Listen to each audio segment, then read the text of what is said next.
ये साल था 1998। भारत, ऑस्ट्रेलिया और जिम्बाब्वे के बीच कोका कोला सीरीज खेली जा रही थी। इस सीरीज में जहां भारत अपने चारों मैच जीतकर पॉइंट्स टेबल में 8 अंकों के साथ शीर्ष पर खड़ा था, वहीं कंगारू सिर्फ 2 मैच जीतकर 4 पॉइंट्स के साथ पॉइंट्स टेबल में दूसरे स्थान पर थे, जबकि जिम्बाब्वे अपने चारों मैच हारकर इस सीरीज से बाहर हो चुका था। और इस सीरीज का फाइनल मैच 14 अप्रैल को दिल्ली के फ्रांसवा कोटला में मैदान पर खेला जाना था, क्योंकि भारत ने अपने दोनों क्वालिफाइंग मैचों में कंगारू को पराजित कर दिया था। 14 अप्रैल 1998 को जब यह मैच प्रारंभ हुआ तो डेमियन फ्लेमिंग ने मात्र 15 रन बनाकर खेल रहे सचिन तेंदुलकर का विकेट लेकर कंगारुओं को एक बढ़त दिलवा दी। और सचिन जब आउट होकर चुपचाप बाहर जा रहे थे तो फ्लेमिंग ने सचिन को आंख दिखाते हुए कुछ गलत शब्दों का प्रयोग किया और सचिन फ्लेमिंग की इस घटिया हरकत पर मंद मंद मुस्कुरा रहे थे। और सचिन ने डेमियन फ्लेमिंग के उन अपशब्दों का महसूस भी किया, क्योंकि भारतीय क्रिकेट का भगवान ऐसी हरकतों का जवाब ऐसी हरकतों से नहीं बल्कि अपने बल्ले से देना चाहते थे। क्योंकि फ्लेमिंग के उन अपशब्दों और शेन वॉर्न की उस कुटिल मुस्कान की सजा तो उसे जरूर मिलनी थी, क्योंकि सचिन इंसाफ के बेहद पक्के थे। और अब सचिन के जाने के बाद पूरी भारतीय टीम सिर्फ 227 रन बनाकर पूरी तरह से बिखर जाती है और कंगारुओं ने भारत को इस मैच में 4 विकेट से पराजित कर दिया था। इस विजय के बाद जहां कंगारू बेहद उत्साहित थे, वहीं सचिन तेंदुलकर इस हार से काफी दुखी थे, क्योंकि इस सीरीज के दोनों क्वालिफाइंग मैचों में भारत ने कंगारू को पराजित किया था। और इस पराजय के बाद टीम इंडिया को ट्रोल करते हुए कहा गया कि अपनी धरती के शेर अपनी ही धरती पर ढेर। लेकिन विश्व क्रिकेट के सर्वश्रेष्ठ बल्लेबाज और भारतीय क्रिकेट के भगवान के चेहरे पर उदासी वक्त से देखी नहीं गई। और भारतीय क्रिकेट के भगवान ने एक ऐसा तूफान खड़ा किया जिस तूफान ने कंगारू के संपूर्ण खुशी का सर्वनाश कर दिया। मित्रों, ये साल था 1998। कंगारुओं के कप्तान स्टीव बोस ने टॉस जीतकर पहले बल्लेबाजी करने का फैसला लिया और कंगारू की तरफ से माइकल वेबन ने नॉट आउट 101 रनों की पारी और माकपा ने शानदार 81 रनों की पारी खेलकर 7 विकेट के नुकसान पर 284 रनों का विशाल टारगेट भारत के सामने खड़ा कर दिया।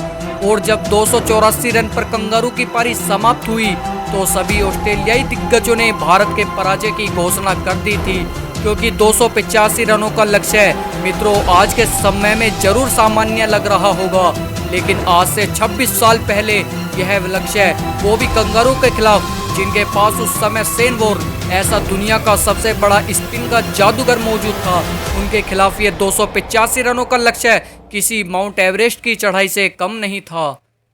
सचिन और सौरभ गांगुली की जोड़ी इस विशाल लक्ष्य को भेदने के लिए मैदान पर दस्तक देती है।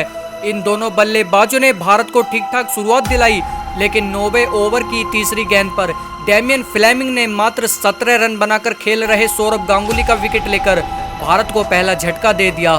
सौरभ गांगुली के आउट होने के बाद नयन मोंगिया को तीसरे नंबर पर बल्लेबाजी के लिए भेजा जाता है, लेकिन नयन मोंगिया भी 46 गेंदों पर मात्र 35 रन बनाकर पवेलियन वापस चले जाते हैं। एक छोर पर भारत के विकेट गिर रहे थे, जबकि दूसरे छोर पर भारतीय क्रिकेट के भगवान का प्रहार कंगारुओं पर लगातार जारी था।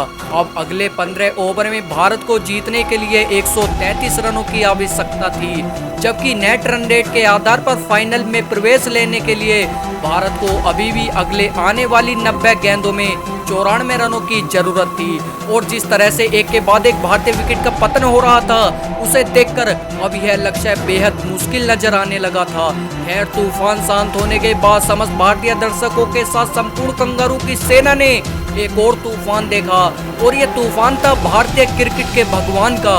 सचिन तेंदुलकर के नाम का जो तूफान इस मैदान में उठा था, वो तूफान अब शांत होने का नाम नहीं लेता।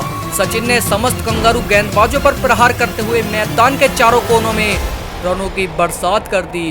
भारतीय टीम के साथ साथ स्टेडियम में बैठे सभी भारतीय क्रिकेट फैंस खड़े होकर भारतीय क्रिकेट के भगवान का तालियों के साथ सम्मान कर रहे थे, क्योंकि नेट रन रेट के आधार पर भारत फाइनल के लिए क्वालिफाई कर चुका था और पूरा स्टैंड सचिन के जयकारे से गूंज रहा था।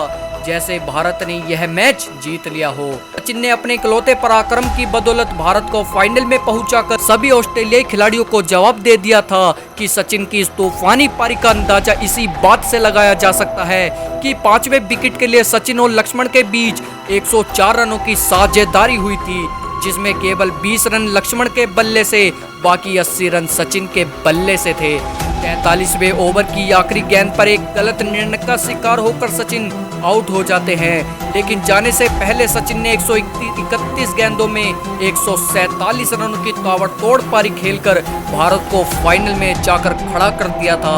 आज के दौर में 131 गेंदों पर 141 रनों की पारी आपको थोड़ा सामान्य लग रही होगी, लेकिन आज से 26 साल पहले भारतीय क्रिकेट के भगवान की यह पारी विश्व क्रिकेट के महानतम पारियों में शुमार की जाती है और अंत में काफी कड़े प्रयासों के बाद भारतीय टीम इस मैच को बड़ी आसानी से जीत जाती है।